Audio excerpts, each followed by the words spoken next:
Capítulo 516. Suburbios de París. En la sala de interrogatorios del segundo piso de la primera penitenciaría nacional, un hombre cubierto de tatuajes desde el cuello hasta el brazo agachó la cabeza y exclamó ansioso: «Juro que fue el señor Varna quien me dijo que lo hiciera. Él también consiguió esos documentos falsos. Yo simplemente seguí sus órdenes y los entregué a la agencia tributaria». «Pero todos los documentos entregados a la agencia tributaria fueron firmados por usted», dijo fríamente el policía que estaba frente a él. «Falsificar documentos tributarios podría resultar en una pena de prisión de 5 a 10 años. No», el hombre tatuado se sobresaltó de repente y dijo apresuradamente: «Puedo testificar contra Varna, y mis subordinados también pueden hacerlo». «Te refieres a Requillard Malherbe de Varna, ¿verdad?» «Sí, es él». «¿Dónde está ahora?» «Debería estar en...». El oficial de inteligencia que estaba cerca susurró de inmediato a sus subordinados: «Tráiganlo aquí». «Sí, señor». A medida que avanzaba el interrogatorio, se fueron descubriendo cada vez más recaudadores de impuestos de alto nivel y la prisión general se llenó rápidamente. Al mismo tiempo fueron confiscados todos los bienes de los recaudadores de impuestos implicados. Este fue el veredicto emitido por el Tribunal Superior. El caso de falsificación era claro y necesariamente involucraba cuentas fiscales, por lo que la confiscación de activos era completamente razonable. En otros lugares, las oficinas de recaudación de impuestos en toda Francia también estaban siendo cerradas por la policía, y casi todos los recaudadores de impuestos fueron arrestados. Las localidades no se preocuparon tanto como París por su imagen pública y su objetivo era detener al menor número posible de detenidos. Las oficinas de impuestos locales solo estaban preocupadas por el impacto que podrían tener los ingresos fiscales del año siguiente, por lo que al principio arrestaron a todos los que pudieran. Más tarde, si no encontraban problemas, simplemente podrían liberarlos.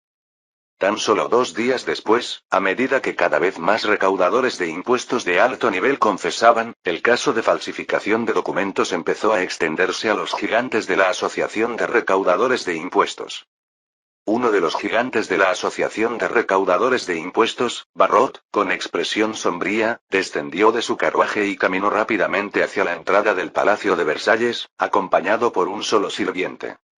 Anteayer, estaba planeando cuándo recaudaría los impuestos sobre la sal y el licor en provincias como Reims y Champagne, cómo ajustar la escala de las oficinas de recaudación de impuestos y aumentar las transacciones ilegales de licor para mantener los niveles originales de ganancias, cuando recibió la noticia de que sus 2 recaudadores de impuestos más importantes habían sido arrestados por falsificar documentos. Sabía que él también estaba a punto de quedar expuesto.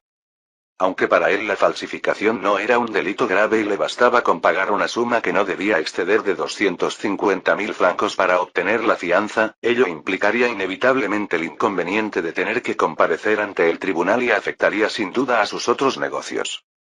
En ese momento, Barrot sintió cierta envidia de Morrel y Godemit, cuyos negocios estaban mayoritariamente en el extranjero. Si las cosas se ponían feas, simplemente podrían abandonar sus operaciones de recaudación de impuestos en Francia e ignorar estos casos.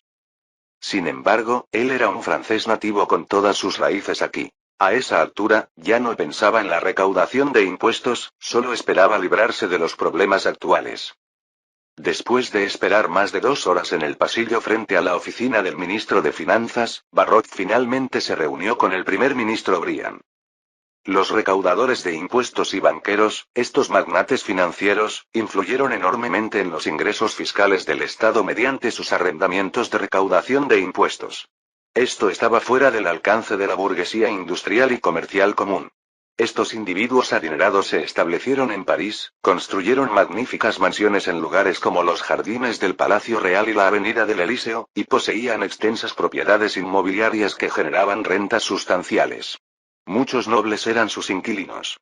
Muchos financieros también participaban en otros negocios y empresas, como compañías de seguros de vida e incendios, la Compañía de Aguas de París, etc. Algunas familias de estos magnates aún ocupaban puestos importantes en la sociedad en el siglo XIX. Por ejemplo, la familia Perrere de grandes banqueros, directores de las cajas de ahorro que reemplazaron a los cajeros de descuento durante el período del directorio, quienes también adquirieron la compañía minera de carbón de Ancin. Miembros de su familia habían ocupado cargos como primer ministro durante la monarquía de Julio, ministros en el gobierno de Thiers y presidentes durante la Tercera República. El rápido desarrollo del capital financiero fue una característica destacada del desarrollo del capitalismo francés. A la par de la burguesía financiera se encontraban algunos nobles liberales. Sus actividades económicas también fueron fundamentales para el desarrollo del capitalismo. Desde la época de Luis XIV, se habían promulgado decretos que permitían a la nobleza participar en actividades comerciales sin despojarla de sus títulos nobiliarios. En consecuencia, un número considerable de nobles operaban plantaciones en las colonias, mientras que un número mayor se dedicaba a la minería y la metalurgia. En la agricultura, como parte de todo el sistema feudal, la propiedad feudal de la tierra se había desintegrado considerablemente. Junto con la desintegración de la servidumbre entre los siglos XIII y XV, para el siglo XVIII se había desarrollado significativamente un sistema de propiedad campesina. En particular, durante las políticas gubernamentales que promovían la recuperación de tierras y la reducción de impuestos, se recuperaron alrededor de 305.000 hectáreas de tierra entre 1760 y 1780. En vísperas de la Revolución, la distribución de la tierra en Francia era aproximadamente la siguiente. Los nobles poseían una cuarta parte de la tierra cultivable nacional, la Iglesia una décima parte, la burguesía una cuarta parte, los campesinos un tercio y las tierras públicas alrededor del 5%. Legalmente, Francia aún mantenía el principio de no hay tierra sin señor, y las tierras de los agricultores pertenecían a este. Sin embargo, estas tierras evolucionaron de parcelas serviles a fincas de arrendamiento perpetuo. Los campesinos podían explotarlas libremente, transmitirlas de generación en generación, o incluso venderlas o arrendarlas, aunque debían pagar una suma al señor durante la transferencia. Los señores no podían reclamar las fincas de arrendamiento perpetuo. Los agricultores de arrendamiento perpetuo debían pagar un tributo monetario al señor cada año, y en algunas zonas se añadía algún tipo de renta física, además de otras obligaciones feudales. Dado que el tributo consistía en una cantidad fija de renta monetaria, con siglos de precios en alza, para el siglo XVIII ya no constituía una pesada carga para los campesinos. En la mayoría de las regiones, como la región valona en el departamento del norte, el tributo solo representaba entre el 4 y el 5% de los ingresos totales de los campesinos, y en algunos lugares incluso menos. El diezmo recaudado por la Iglesia también era mucho menor que una décima parte, a menudo reducido a entre una vigésima y una cuarentava parte. Además, los campesinos también debían pagar impuestos al gobierno. A pesar de estas cargas, la situación de los campesinos franceses, comparada con la de otros países europeos, no era la más miserable. Fue entre estos agricultores arrendatarios perpetuos con características de campesinos independientes donde surgió el capitalismo. Algunos campesinos expandieron sus operaciones mediante el arrendamiento o la compra de tierras, la contratación de jornaleros y trabajadores temporales, y se dedicaron a la producción de mercancías, convirtiéndose en capitalistas por naturaleza. Comparado con las granjas capitalistas de Inglaterra, este era un tipo de capitalismo de pequeña escala. Aunque también existían algunas granjas más grandes en el norte de Francia, eran muy escasas, y en la provincia capitalista más desarrollada del norte, solo representaban el 12% de toda la tierra cultivable. La mayor parte seguía siendo economías agrícolas ricas. Capítulo 517. Sin embargo, todo esto tendría como consecuencia el desmantelamiento de la Fuerza de Autodefensa Nacional. La mente de Napoleón se agitaba como una ola gigantesca. ¿De verdad quería hacer esto? Sin la Fuerza de Autodefensa Nacional, la organización del Renacimiento de Córcega perdería su pilar. Su mirada recorrió el titular del periódico Ajaccio Life que estaba sobre la mesa. El Parlamento corso aprueba con gran mayoría un proyecto de ley para prohibir la Fuerza Nacional de Autodefensa, y frunció el ceño. Sí, no fue él quien quiso eliminar la Fuerza de Autodefensa Nacional, sino los tontos del Parlamento que habían aprobado semejante proyecto de ley, de los cuales al menos la mitad eran miembros de la Organización de la Restauración. Es decir, fue la propia Organización de la Restauración la que destruyó su propio pilar. Napoleón no pudo evitar respirar hondo. Pablo había caído, o quizás nunca había sido noble, y la Organización de la Restauración estaba completamente podrida. Habían perdido la posibilidad de lograr la independencia de Córcega. Incluso si se uniera a la Organización de la Restauración, nunca llegaría a alcanzar la prominencia. El pensamiento cruzó por su mente y de repente se quedó paralizado. ¿Por qué estaba pensando en saltar a la fama en ese momento? Se aferró a la barandilla de la cubierta, examinando con franqueza su propio corazón por primera vez. ¿Realmente lo único que quería era ver el establecimiento de la República de Córcega? Dudó unos segundos y luego negó levemente con la cabeza. Parecía que, desde el principio, solo había querido usar la independencia de Córcega para asegurarse un puesto destacado en el gobierno corso. Después de todo, desde su infancia, había vivido en Brienne, al este de París, viviendo como un auténtico francés, con mejores condiciones que la gran mayoría de los corsos. Ahora, permitir que otros corsos vivieran como él podría ser, sin duda, la verdadera vía para que alcanzaran la libertad y una vida próspera. De repente, Napoleón sintió que se le quitaba un peso del corazón y se giró para regresar a la cabaña. Comenzar como comandante interino de la Legión Córcega parecía un buen comienzo, asintió para sí mismo. Más adelante, cuando ascendiera, podría contribuir mejor al desarrollo de su patria. En las afueras de Asco, una ciudad del norte de Córcega. Teniente coronel, de verdad no puedo dejarle entrar a la ciudad, le dijo un hombre de mediana edad, bien vestido y con un bastón de plata bajo el brazo, disculpándose con César y Colonna Paoli. ¿Sabe, el Congreso ya ha prohibido su ejército? Tú también eres miembro de la Organización de la Restauración. César y agarró del brazo al comisario municipal de Asco, señalando hacia el campamento temporal. Los soldados necesitan provisiones, y nos queda comida para menos de una semana. Estoy aquí precisamente como miembro de la Organización de la Restauración para visitarlos, dijo el hombre de mediana edad. Pero ni yo ni el ayuntamiento ni la Cámara de Comercio podemos violar la ley, por favor, comprendan. El Parlamento corso fue elegido por los propios corsos, por lo que no les cabía ninguna duda sobre sus decisiones. Esto también fue resultado de años de adoctrinamiento liberal que hicieron creer al público que el Parlamento me representa. Entonces, ¿cómo podía oponerme? Así, la otrora respetada Fuerza Nacional de Autodefensa ahora tenía dificultades incluso para entrar en las ciudades. La cálida bienvenida del pueblo corso, que antes ofrecía comida y bebida, había desaparecido por completo. De hecho, después de que se promulgara el decreto del Parlamento que prohibía a la Fuerza de Autodefensa Nacional, más de una cuarta parte de los soldados ya habían regresado a casa y el número de desertores seguía aumentando. Después de todo, los miembros de la Organización de la Restauración que también eran parlamentarios habían votado a favor, y como no quedaban líderes influyentes en la Organización de la Restauración, los soldados estaban cada vez más desanimados. Entonces, al menos danos un poco de vino y pan, dijo César y con impotencia, por el amor de Dios.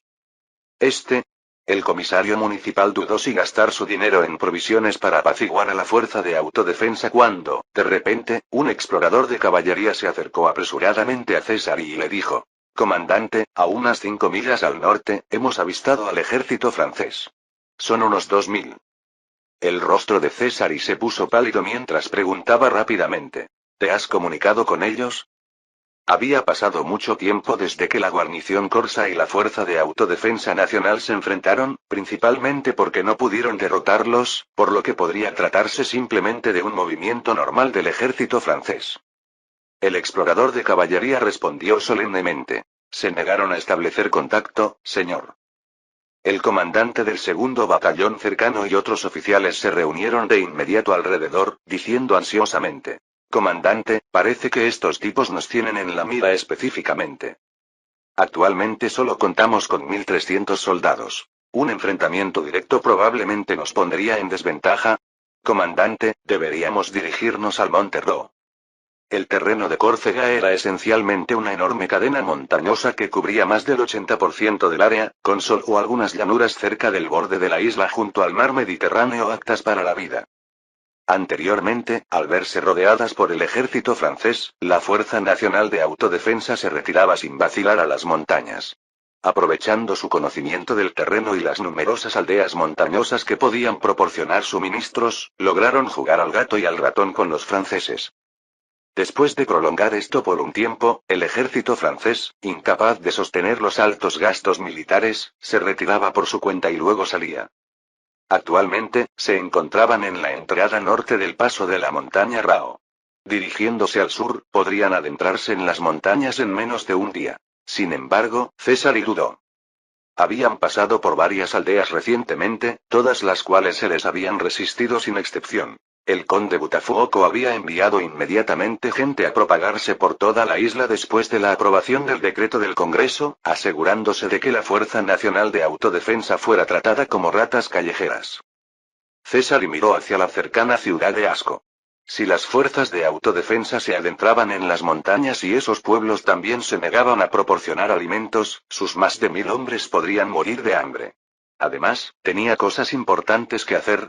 Despidió al comisionado municipal de la ciudad de Asco, luego convocó una reunión de estrategia y dijo a los oficiales: hemos luchado contra el ejército francés muchas veces, y no son tan temibles. Debemos repelerlos aquí y luego continuar hacia el sur, hacia Ajaccio, para que esos insensatos congresistas revoquen el decreto. Es la única manera de que nuestra legión sobreviva. Los oficiales intercambiaron miradas y asintieron de mala gana en señal de acuerdo. Es cierto que tuvieron más victorias que derrotas contra las fuerzas francesas estacionadas en Córcega, pero no habían previsto que esta vez su oponente sería el aterrador monstruo de Córcega. Sin hablar de su número actual, incluso si duplicaran sus fuerzas, luchar de frente no sería diferente a que una oveja desafíe a un león. Napoleón vio el campamento de la Fuerza Nacional de Autodefensa a través de sus binoculares, con una sonrisa formándose en la comisura de sus labios. La información era extremadamente precisa. La Fuerza de Autodefensa estaba efectivamente cerca de Asco. Tras recibir esta información, había desembarcado en el puerto más cercano, Calvi, y luego marchó rápidamente durante 2 días y medio hasta alcanzarlos. Un oficial de Estado Mayor llegó rápidamente, saludó y dijo: comandante, nuestros exploradores de caballería han descubierto que el enemigo está estableciendo posiciones defensivas, aparentemente preparándose para la batalla. Napoleón reflexionó durante un momento, presintiendo que su tarea pronto podría completarse. Hizo un gesto a un asistente para que trajera el mapa, señaló un terreno elevado en el lado oeste y ordenó: envíen la artillería allí inmediatamente. Hizo una pausa a mitad de camino y de repente levantó la mano para detenerse. Espera, tal vez esta sea una oportunidad. Capítulo 518. El ejército que se encontraba fuera de la ciudad de Asco era solo el más fuerte entre las fuerzas de autodefensa nacionales. Según el informe de la Oficina de Inteligencia, había al menos otras 4 fuerzas de autodefensa activas alrededor de Córcega. Aunque solo contaban con unos pocos cientos de soldados, y la unidad más débil tenía menos de 100, eran más hábiles para ocultarse, lo que hacía difícil erradicarlos por completo. Napoleón inclinó la cabeza pensativo. Si podía poner a los corsos en contra de la Fuerza de Autodefensa Nacional en la batalla en cuestión, las pequeñas unidades restantes ni siquiera necesitarían que él actuara personalmente. La población corsa se encargaría de ellas. Redirigió su mirada hacia el mapa, era un mapa dibujado por la propia Fuerza de Autodefensa Nacional, muy detallado, pero ahora estaba siendo utilizado contra ellos, y rápidamente formuló un nuevo plan de batalla. Envió órdenes al capitán Benito para que dirija 3 compañías para rodear al enemigo y establecer una línea defensiva en el paso de montaña de Rao. Señaló la ladera al norte de Ciudad Asco. Coloquen los cañones aquí. Si el enemigo se acerca, bombardéenlos con toda su fuerza. Otra infantería al lado este del enemigo. Ordene al oficial de logística que prepare abundantes suministros en el puerto de Calvi, ya que podríamos tener que luchar aquí durante bastante tiempo. Sí, mayor, señor. Al día siguiente, con el batallón de infantería de Napoleón procedente de Marsella como núcleo, 2000 soldados franceses avanzaron rápidamente hacia las posiciones predeterminadas. Si se observara desde el cielo en ese momento, sería evidente que las fuerzas nacionales de autodefensa estaban rodeadas por el norte, el este y el sur, dejando solo abierta la dirección de la ciudad de Asco. César esperó 3 días y al no ver que el bando contrario lanzara un ataque, concluyó que esta fuerza francesa era aún más débil que las anteriores y decidió tomar la iniciativa. Al amanecer, casi 800 soldados de la Fuerza de Autodefensa Nacional cargaron contra las tropas del norte de Francia. Ese sector era el que tenía menos hombres y debería ser el más débil. Sin embargo, lo que les esperaba era una atronadora descarga de cañonazos. La única unidad verdaderamente de élite que Napoleón había traído a Córcega era un batallón de artillería. Había comandado una compañía de artillería mientras servía en el cuerpo de la guardia. La horrible densidad del fuego y la precisión de los disparos aturdieron a los soldados de César.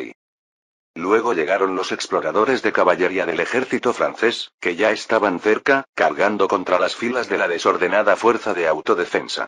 Tras ellos, las dos compañías de artillería avanzaron rápidamente, tomaron posiciones frente a la fuerza de autodefensa y dispararon 2 rondas de metralla. En menos de media hora, la fuerza principal de César se dispersó y gimió en retirada.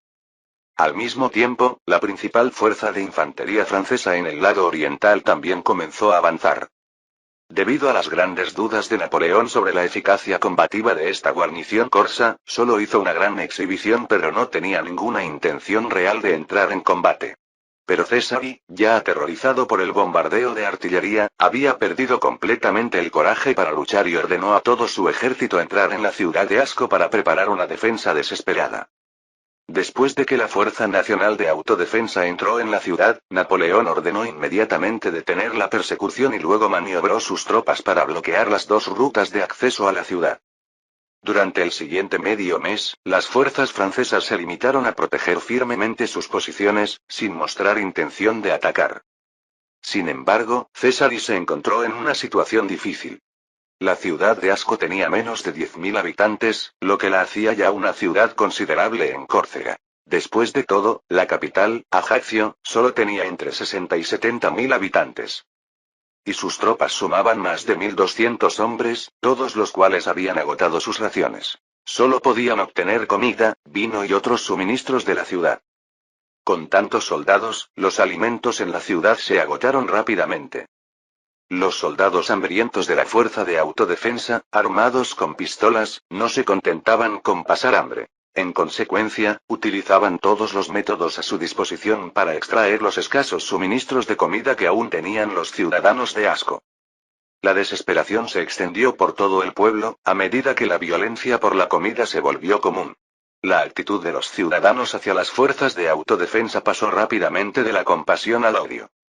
Finalmente, un mes después de que Napoleón hubiera rodeado a Asco, los miembros de la Cámara de Comercio de la ciudad organizaron a los ciudadanos y prendieron fuego en secreto al almacén de municiones de las autodefensas. Al día siguiente, al recibir la noticia, Napoleón condujo a sus tropas a la ciudad, y los ciudadanos ayudaron activamente al ejército francés a erradicar la escoria ladrona de granos. La batalla terminó en menos de medio día.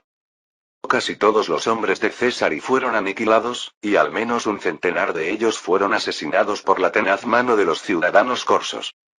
Napoleón, que había traído una gran cantidad de víveres a Asco, se convirtió en un gran héroe para los ciudadanos. El comisario de la ciudad incluso le ofreció una gran ceremonia de bienvenida en la plaza. La historia de los ciudadanos de Asco que morían de hambre debido al saqueo de grano por parte de las fuerzas de autodefensa se extendió rápidamente por toda Córcega, convirtiendo a las fuerzas de autodefensa nacionales en enemigos públicos. En menos de medio mes, Napoleón había erradicado 2 unidades más de la Fuerza Nacional de Autodefensa. Por primera vez en casi 100 años, las fragmentadas fuerzas armadas de la isla fueron prácticamente eliminadas. Palacio de las Tullerías, segundo piso. Robespierre miró al príncipe heredero con cierta sorpresa. ¿Estás diciendo que se hará una verificación de los registros públicos a nivel nacional de los libros contables de los recaudadores de impuestos?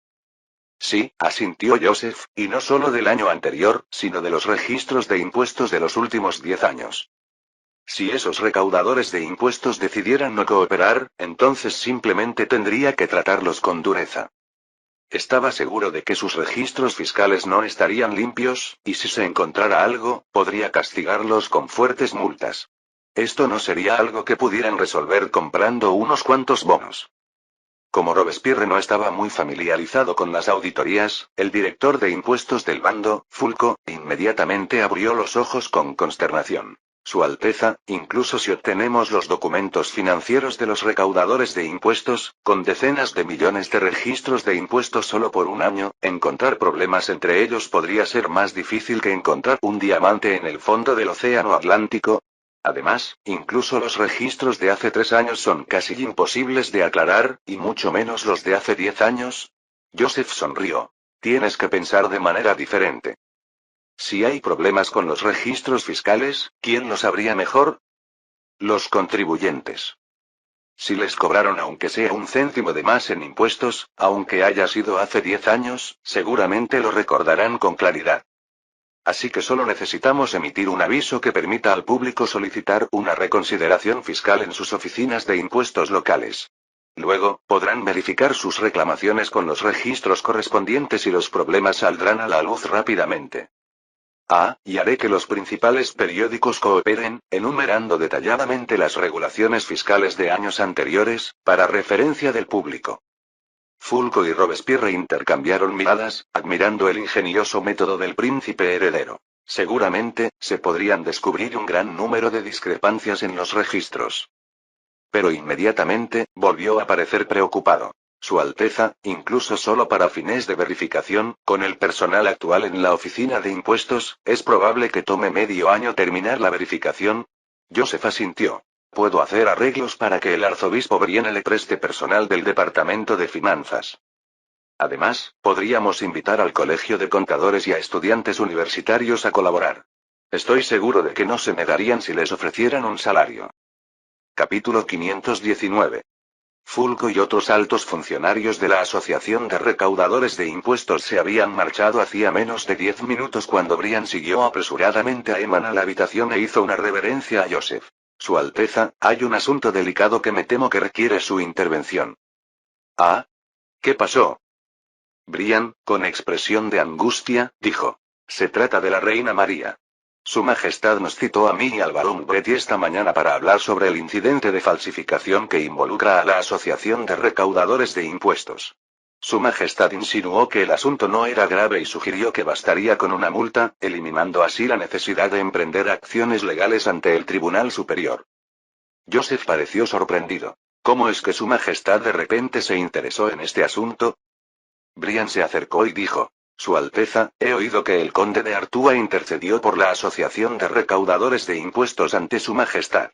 Además, parece que Su Majestad recibió una costosa corona de diamantes, y la condesa de Benimar también mencionó que pronto se planean renovaciones en el Palacio de Versalles. Joseph frunció el ceño inmediatamente. Estos recaudadores de impuestos tenían mucha influencia, logrando incluso involucrar al hermano del rey y a la doncella personal de la reina, llevando el asunto directamente a la reina. Si madre realmente pretendía involucrarse en esto, sería un verdadero problema. Al fin y al cabo, falsificar documentos no era un delito grave en sí mismo, y dado el rostro del conde de Artúa y de la criada, no sería de extrañar que le restara importancia. En ese momento, la inspección de las cuentas de los recaudadores de impuestos aún no había comenzado. Sin el caso de falsificación, sería necesario extender el plazo de la reforma del sector bancario, de lo contrario, los recaudadores de impuestos podrían huir del país con las enormes sumas que habían acumulado tras desangrar a Francia. La reforma del sector bancario ya llevaba casi medio mes en marcha.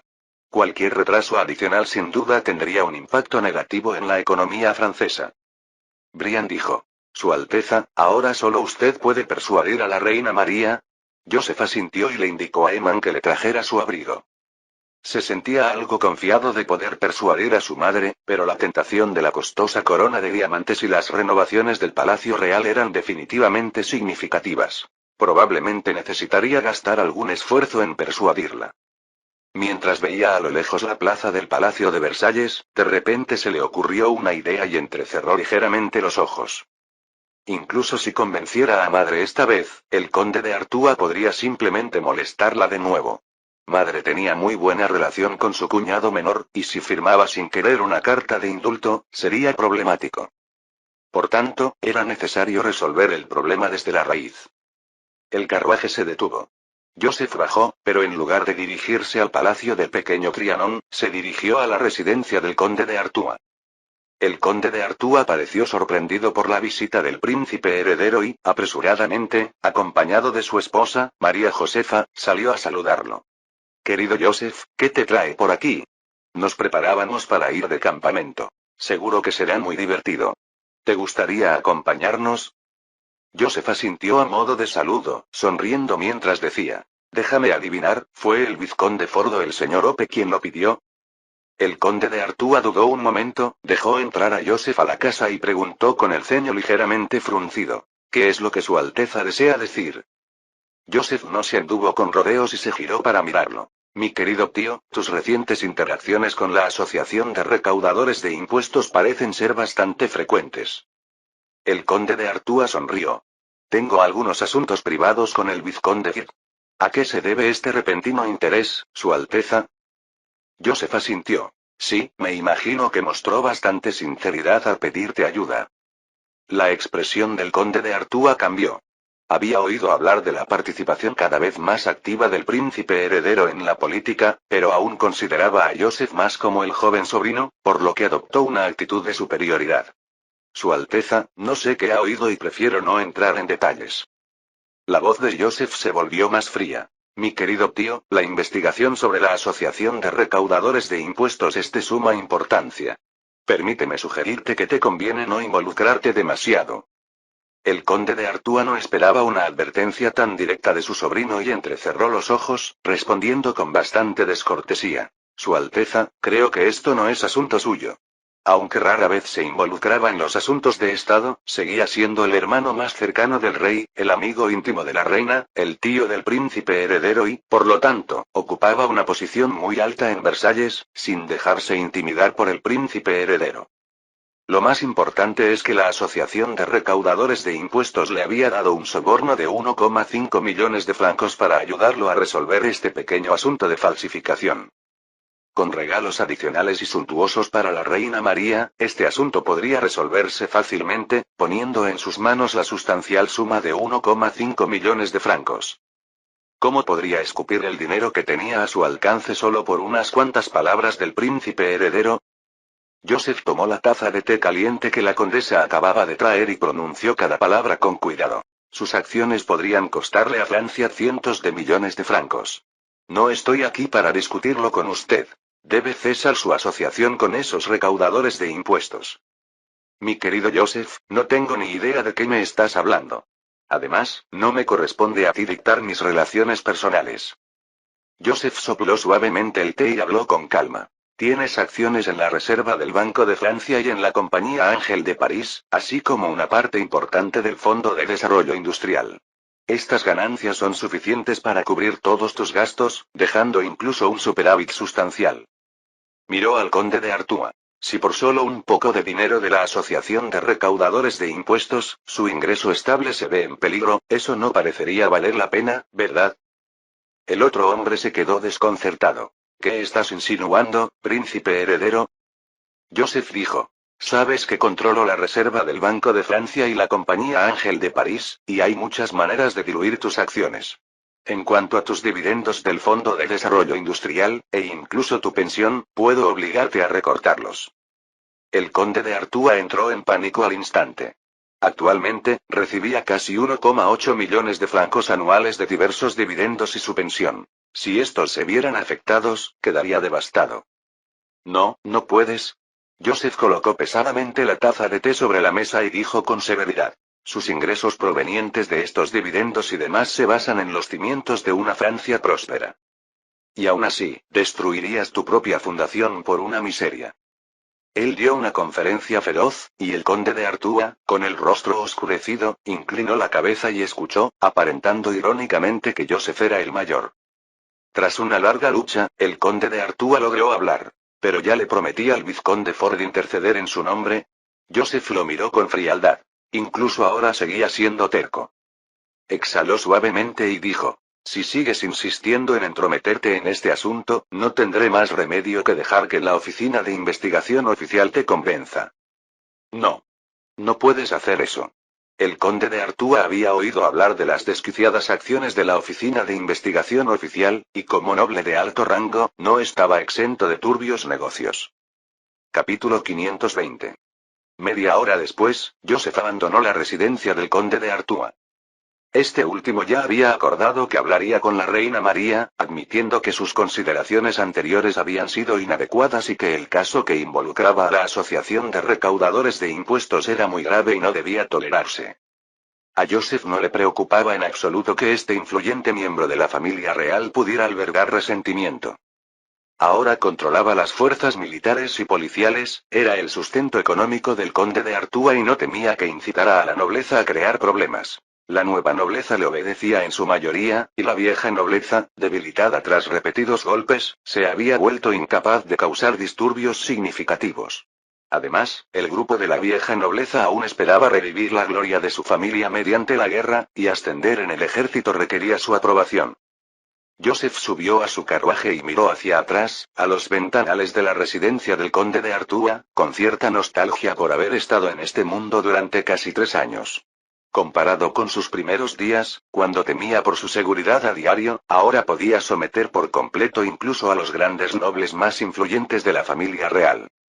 En el futuro, estaba seguro de que conduciría a Francia a la cima del continente europeo y crearía una gloria que sería recordada a lo largo de la historia.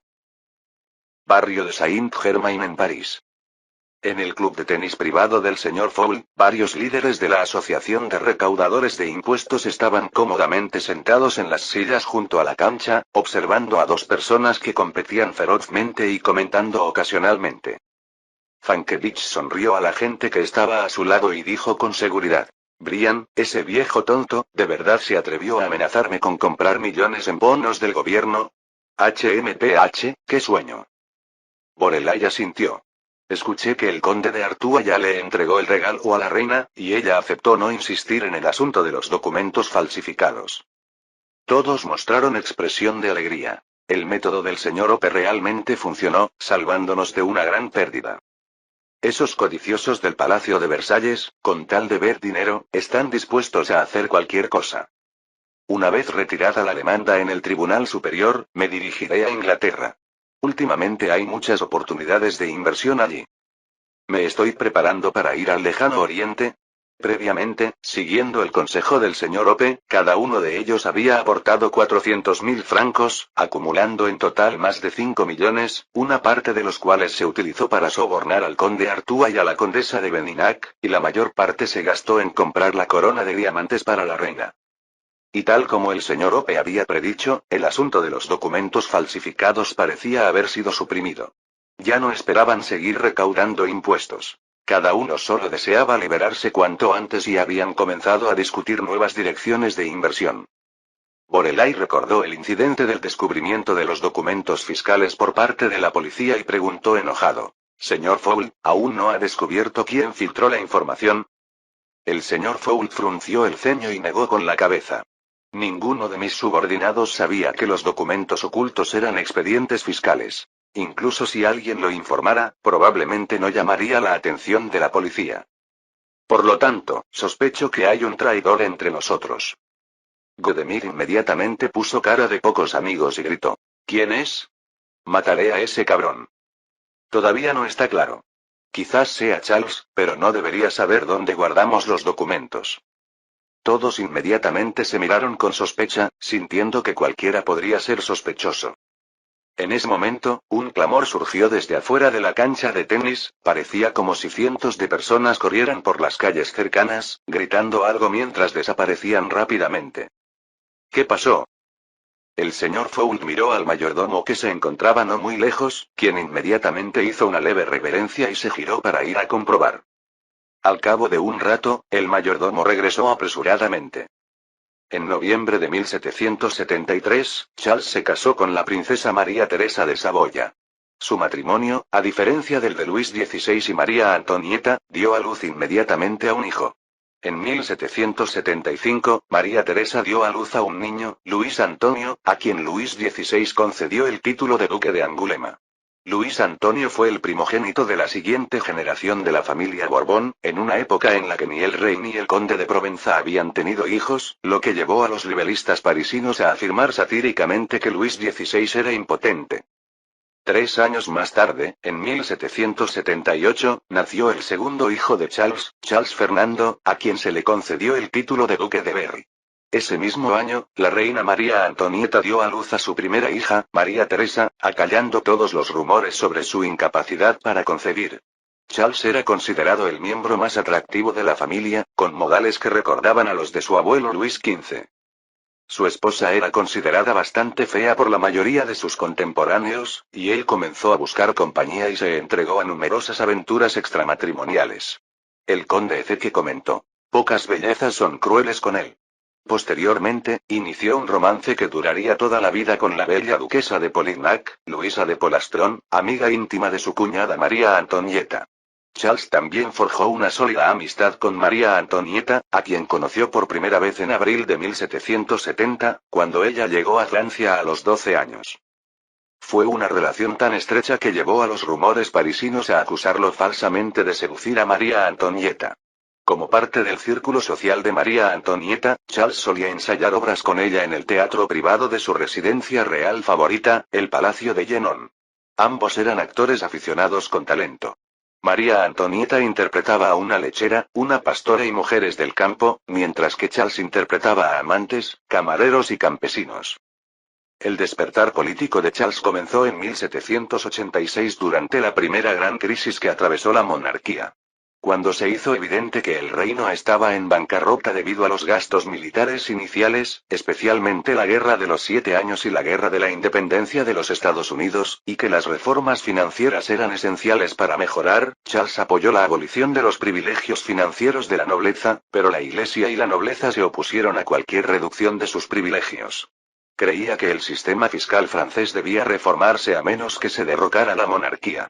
El rey Luis XVI finalmente convocó los Estados Generales, que no se habían convocado en más de 150 años, y en mayo de 1789 aprobó las reformas financieras. Pero su hermana Isabel y Charles, los miembros más conservadores de la familia, se opusieron a las demandas de aumentar el derecho al voto del tercer estado, que representaba a los plebeyos. Esto provocó críticas por parte de su hermano, quien lo acusó de ser más monárquico que el rey. En junio de 1789, los representantes del tercer estado declararon la formación de la Asamblea Nacional. El 9 de julio de 1789, la Asamblea Nacional se autoproclamó Asamblea Constituyente, exigiendo una constitución y la limitación de los poderes reales. Charles y el barón Bretty formaron una alianza política con la intención de destituir al ministro de Finanzas liberal, Jacques Necker. El 11 de julio, cuando Charles intentó destituir a Necker antes de que su plan original pudiera implementarse sin el conocimiento del barón Bretty, el plan fracasó. Sin embargo, esto provocó la ruptura de la alianza política con el barón Bretty, convirtiéndolos finalmente en detractores mutuos. Fin del capítulo 520.